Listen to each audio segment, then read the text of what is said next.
Bago matulog, sabihin muna ang 4 na linyang ito sa Diyos. Maaari kang magsimulang makakita ng ibang uri ng pagbabago.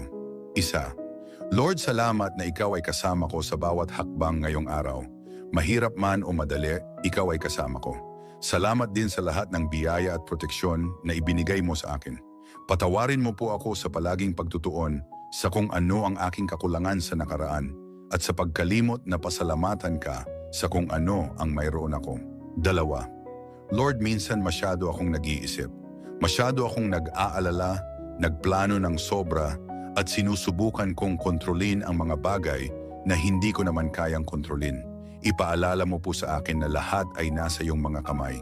Nagbukas ka na ng daan noon at naniniwala akong magbubukas ka muli ng daan. 3. Lord, gabayan mo po ako sa tamang landas.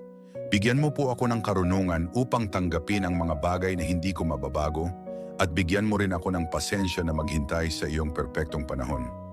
Bago ipanalangin ang ika-4 na bagay sa Panginoon, isave muna ang video na ito, i-like at i-share sa 3 kaibigan na naiisip mo. 4. Bantayan mo po ang aking tahanan at pamilya.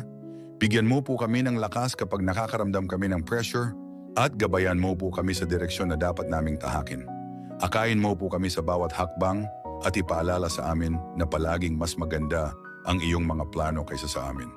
Kung mahal mo ang Diyos at naniniwala sa kapangyarihan ng panalangin, huwag maging maramot sa Amen at panoorin kung paano gagawa ang Diyos sa iyong buhay.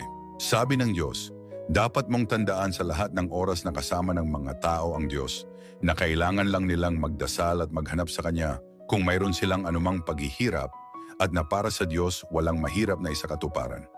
Dapat kang magkaroon ng ganitong pananalig.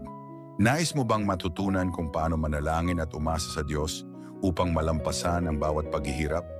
Mag-iwan ng mensahe na nagsasabing, gusto kong sumali sa pag-aaral at iimbitahan kita sa aming online fellowship. Sama-sama, sa ilalim ng paggabay ng Diyos, malalampasan natin ang bawat paghihirap.